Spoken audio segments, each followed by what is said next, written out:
Peace to everybody, back with another video. This is a breaking news. This is Caroll Spinney, Big Bird Muppeteer for nearly 50 years, dies at 85. And as you can see is the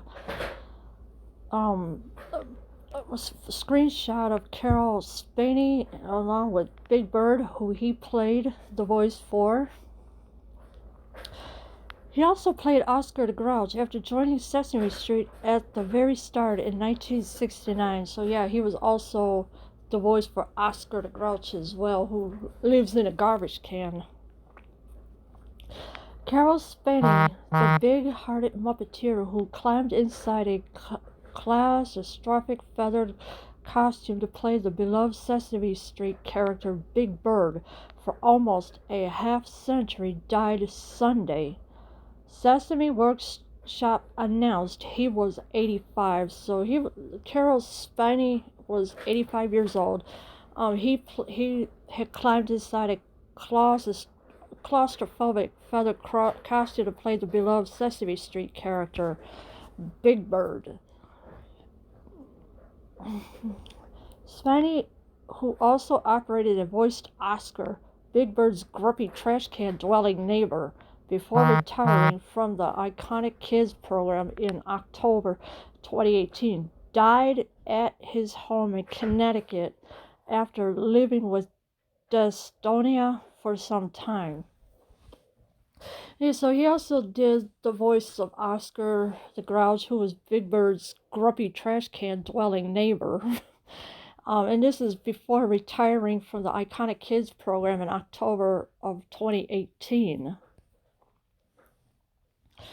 Spinney collected 5 Daytime Emmy Awards for his contributions to Sesame Street and received a Lifetime Achievement Award from the National Academy of Television Arts and Sciences in 2006, in tracing hundreds of millions of kids along the way. So he had won 5 Daytime Emmy Awards to his contributions to Sesame Street, and he also received a Lifetime Achievement Award from the National Academy of Television Arts and Sciences in 2006. He managed to learn to speak directly to the hearts of probably anything from 2-year-olds to 5, 6, 7-year-olds and to grown-ups. As a matter of fact, fellow Sesame Street veteran Bob McGrath said in the 2015 documentary, "I Am Big Bird," the Caroll Spinney story, "It was most apparent to us the first time we got out and really performed for kids. Anytime you mentioned Big Bird, the place erupted. It was like a mini Woodstock." Yeah, so he managed to speak directly to the hearts of anything from 2-year-olds to 5, 6, 7-year-olds, and also the grown-ups as well. As a matter of fact, fellow Sesame Street veteran Bob McGrath said in the 2015 documentary, "I Am Big Bird, the Caroll Spinney story." So there was a documentary about that, which I have not seen that one. Also, anytime you mentioned Big Bird, the place erupted. It was like a mini Woodstock, so everybody was going totally crazy over Big Bird. Performing as the 8-foot-tall Big Bird, it turns out, requires quite a bit of physical ingenuity. Spinney would hold up the costume's 5-pound head by hoisting it straight above his own head with his right arm. That arm operated the mouth, while his right pinky worked a lever to raise and lower Big Bird's eyebrows. Spinney's left arm went directly inside the left wing, which had a fishing wire connecting it to the right one as a counterbalance. Spinney taped his script to the inside of his costume. So yeah, so that was a big costume that he has used to play Big Bird. Of course, Big Bird was 8 foot tall. It turns out requires quite a bit of physical ingenuity. Spinney would hold up the costume's 5-pound head by hoisting it straight above his own head with his right arm. That arm operated the mouth while his right pinky worked the lever to raise and lower Big Bird's eyebrows. So that's what happened. Spiney's left arm went directly inside the left wing, which had a fishing wire connecting it to the right one as a counterbalance. So he had to balance out the left arm. And of course, he taped his script inside of his costume so he'll know what to read and what to say in that.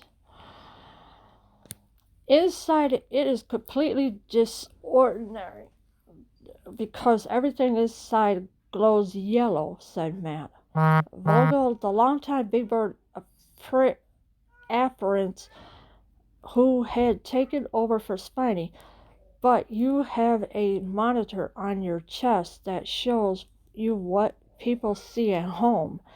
Spiney referred to that monitor as an electronic bra. So yeah, everything inside was glowing yellow, and this is what Matt Vogel had said to him.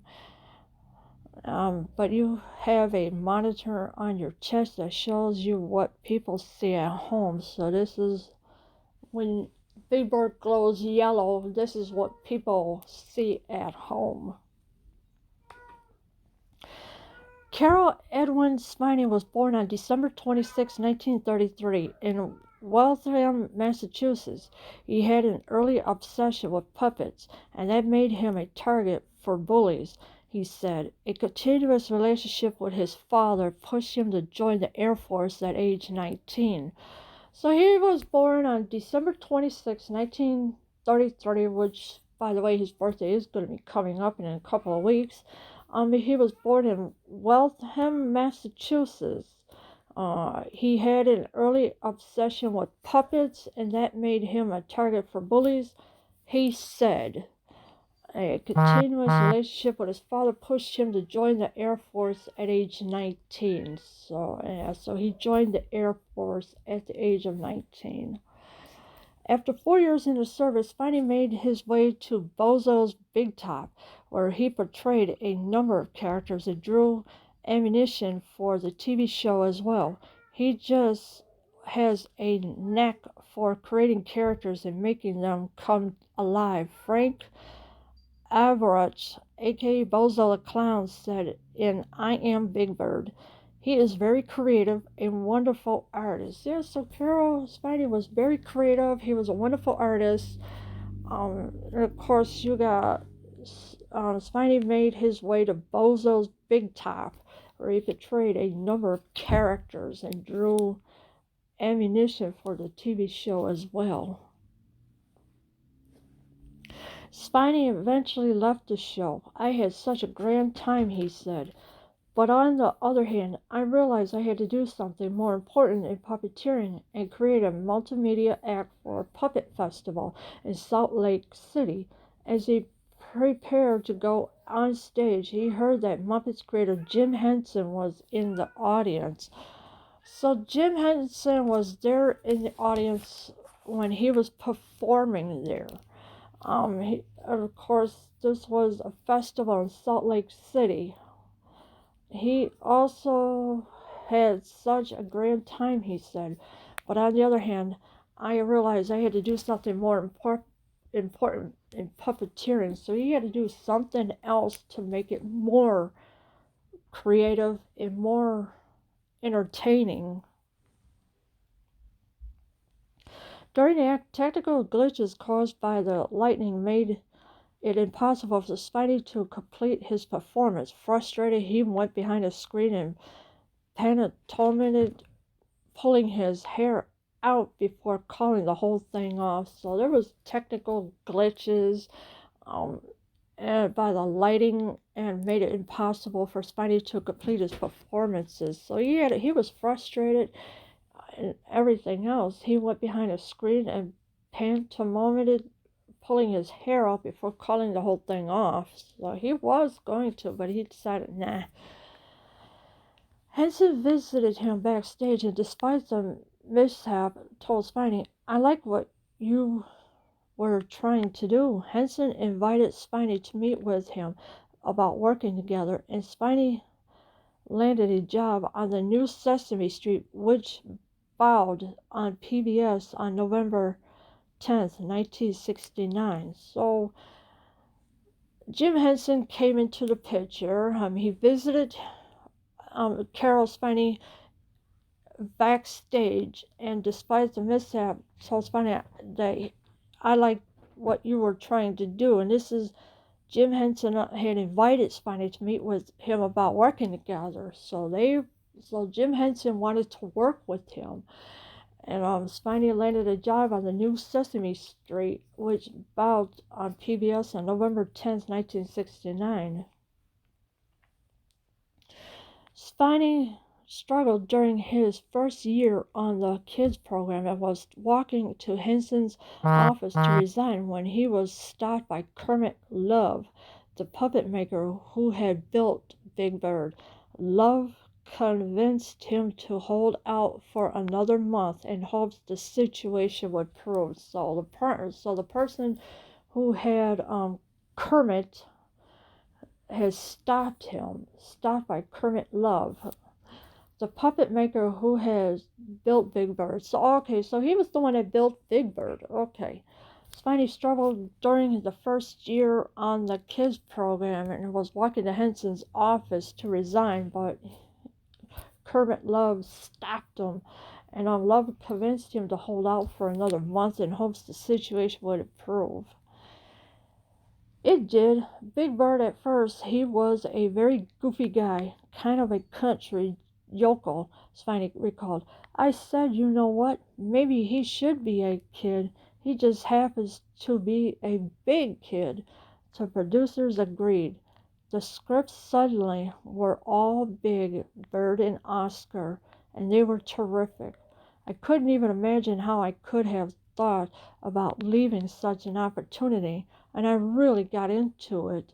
The second year I began to sail. So he was ready to leave, but he thought about it. He said, oh, how could I leave such an opportunity? And I really got into it. This is when the second year he began to sail.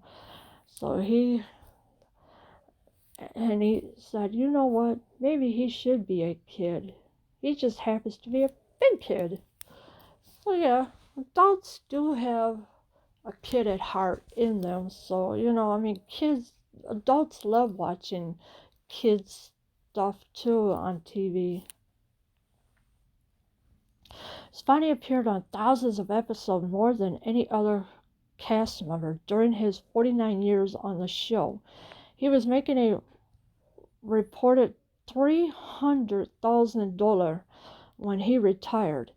He also starred on the 1983 NBC special Big Bird in China, which was shot on location shortly after the country opened up to the West and followed the Big Bird, the last Muppets feature released before Henson's death in May 1990. So yeah, there was a lot more opportunities that he got himself into. He was making a reported $300,000 when he retired. Of course, he also starred in 1983 NBC special Big Bird in China, which I had no clue about that one. Spiney appeared on thousands of episodes, more than any other cast member. So cast members, they weren't making that many episodes as his was, because cast members, they come and go, and it's so difficult to try to keep the show running, but it had made it all the way through. Caroll Spinney's contributions to Sesame Street are countless. Sesame Street co-founder Joan Gans Cooney said in a statement, he not only gave us Big Bird and Oscar the Grouch, he gave so much of himself as well. Yeah, so Caroll Spinney gave so much of himself. And Sesame Street co-founder Joan Gans Cooney said in a statement,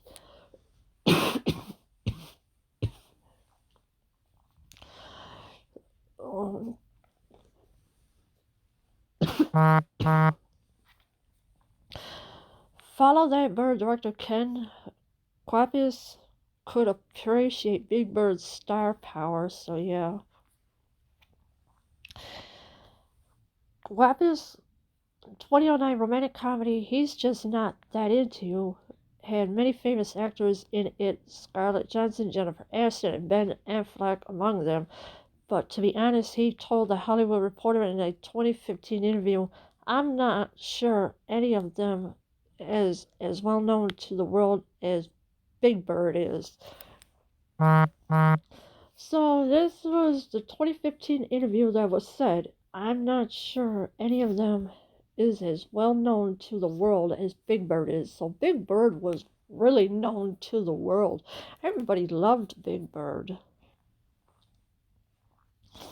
Spidey was invented to travel on the Space Shuttle Challenger in 1986 to promote interest in science among children, only to stay behind when he was determined there was not enough room for his costume.